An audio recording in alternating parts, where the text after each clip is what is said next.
Chapter 578, Abduction. In the Inti's embassy of the City of Generosity, Bayam, Helene sat in front of a dresser, looking at her beautiful yet somewhat frail reflection. She sat there in a daze for several minutes. Her escape from the Black Death had been filled with anticipation and torment. She was afraid that any tiny mishap would cause her to be discovered by pirates or adventurers, causing her to be caught by Vice Admiral Ailment Tracy once again and making her lose all her freedom. She would then never be able to return to her hometown and return to the life she originally enjoyed. Only when she used the meager connections left by her family did she manage to hide inside her country's embassy and obtain a ticket to leave the sea, providing her a little relief. However, this still wasn't enough to make her feel at ease. She believed that everything would only be truly over when she stepped onto the northern continent.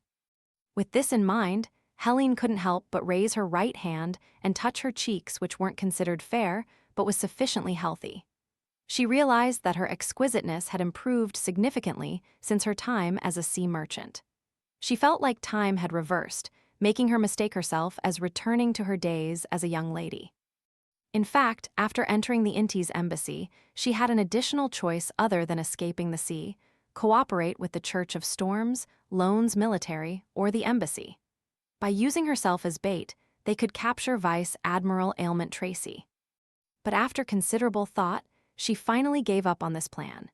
She even begged her family elder, who was an officer in the embassy, to keep the information of her hiding in there from others. Regardless, she ultimately didn't cause me any actual harm. Many a time, she indulged and satisfied me, apart from every night, but that's only on the surface. Amid her recollections, Helene quickly blushed red.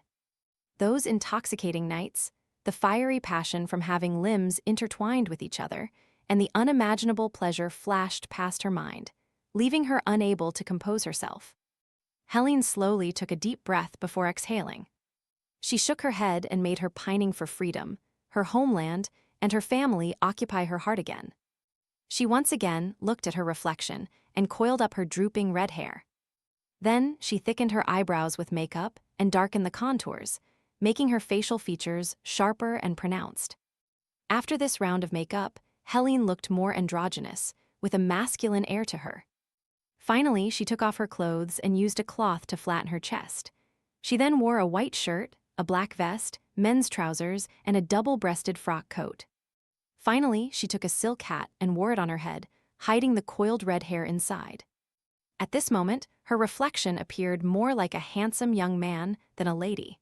Her emerald-like eyes specifically seemed to suit her getup, giving her an alluring level of profundity. Helene patiently waited until someone knocked on her door. She picked up her luggage and walked out the door. She followed the good friend of her senior family member all the way to the side door in the embassy's garden. A carriage was there waiting for her. It was to send her to the harbor, where she would board a liner and head for the Lone Kingdom's Pritz Harbor. There, she would make a detour to return to Intis. Helene had anti-tracking beyond her powers. She carefully observed the surroundings, including the carriage driver. A thin and virile local, doesn't like wearing hats. His looks are identical to the one I met before. He looks a little nervous, but that's normal. After Helene did her final checks, she thanked her family senior's friend, carried her luggage, and boarded the carriage. As the wheels started to roll, she pursed her lips and looked out the window, watching one Inti's parasol tree after another being quickly left behind. This gave her an inexplicable feeling, as though she was back in Trier. It was a huge city filled with sunshine, located in the region of the Rhine River and Esrenzo River. It was a radiant and enchanting scene with all sorts of roses. It was a place with bustling arts and humanities, a sacred land for artists, musicians, and novelists. That was Inti's capital. After Emperor Roselle rebuilt it, it was in the true sense of the word, a world-class metropolis. It was also Helene's hometown. She grew up there and often cried when she saw it in her dreams. After an unknown period of time, Helene suddenly felt something was amiss. The surrounding streets were turning more deserted and remote. As a sea merchant, although she spent most of her time in the Fog Sea and wasn't too familiar with Bayam in the Sanya Sea, Being a Sequence 9 hunter made her sufficiently alert. Is this route correct? Helene moved from her seat and carefully asked the carriage driver. She was prepared to jump off the carriage and produce a fireball at any moment. The carriage driver didn't look back as he continued looking forward. He said with a sycophant smile, "Honorable lady, this route is closer, and it's not that easy to get into jams. As you know, Bayam was built years ago. Back then, there weren't that many people or carriages. Many streets are narrow. Around noon and in the evening, it's very easy to encounter jams. Walking would be even faster than taking a carriage." Is that so? Helene thought about it and believed his explanation. This was because she had encountered such situations in several cities. Trier is still the best. When Emperor Roselle reformed the old city districts, he had the foresight to widen the roads. There's sufficient space even today. Helene had this thought flash through her mind when she heard the horse pulling the carriage neigh, seemingly in pain. Wait a moment, it seems to have stepped on something. The carriage driver stopped the carriage to the side and jumped off. Helene originally didn't think much of it, but sweeping the area with the corner of her eye, she realized that they were in an uninhabited, quiet alley. Her heartstrings tightened as she didn't hesitate to attempt breaking through the carriage walls and escape. Regardless of whether it was an overreaction or not, she believed that it was necessary. At that moment, an intense horror surged out from the bottom of her heart.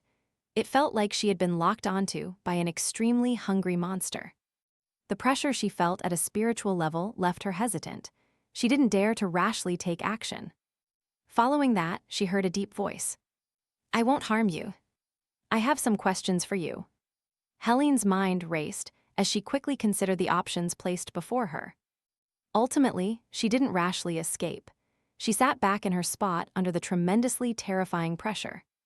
She planned on assessing the situation first before adjusting her plans. The door to the carriage opened, and the thin and virile local carriage driver walked in. He sat opposite Helene, and he was none other than Faceless Klein. In order to act as the carriage driver, he had specifically practiced how to drive a horse and carriage.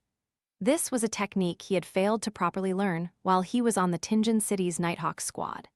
Due to the little amount of time he had, he didn't master it sufficiently and could only use Creeping Hunger's aura to successfully make the horse obedient. At the same time, Danitz, who was hidden nearby, quickly ran over and took the carriage driver's seat and began driving the carriage. His round felt hat was pressed low, and he was dressed like a real carriage driver.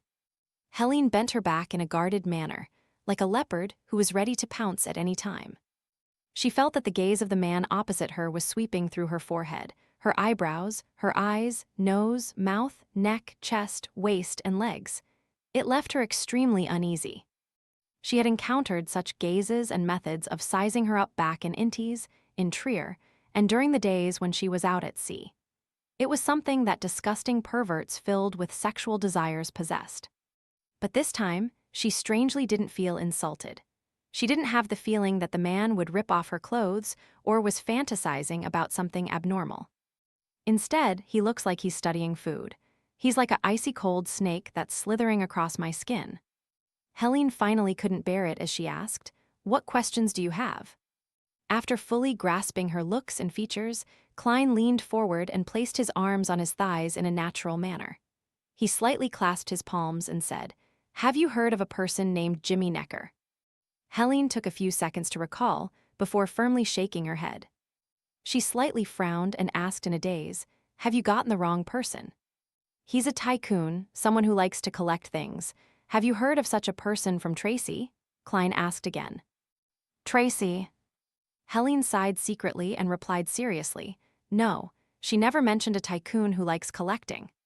Klein looked at the red-haired lady's eyes and said with an unhurried tone, "Then, does her room have any ancient documents regarding the southern continent's Balam Empire?" "No, she's not someone who enjoys reading documents. She hates reading. She even gets me to read novels to her." With that said, Helene revealed a bitter smile. "What novels does she read?" Klein asked without a change in tone. "Those classics by Roselle, as well as any contemporary romance stories," Helene answered frankly. Klein nodded. "Does she have a collector's room?" Yes, but apart from her and a few mysterious visitors, no one is allowed entry, including me, Helene said as she recalled. Klein fell silent for a few seconds as he maintained an unchanging posture. Tell me your story.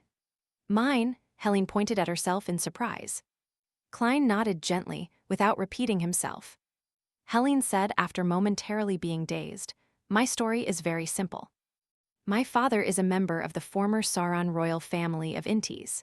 He received quite a bit of wealth, but he lost himself to alcohol, mistresses, marijuana, and gambling, causing him to eventually go bankrupt. In order to repay the debts, I chose to accept some conditions raised by the family and became a beyonder. I then went out to sea to become a sea merchant.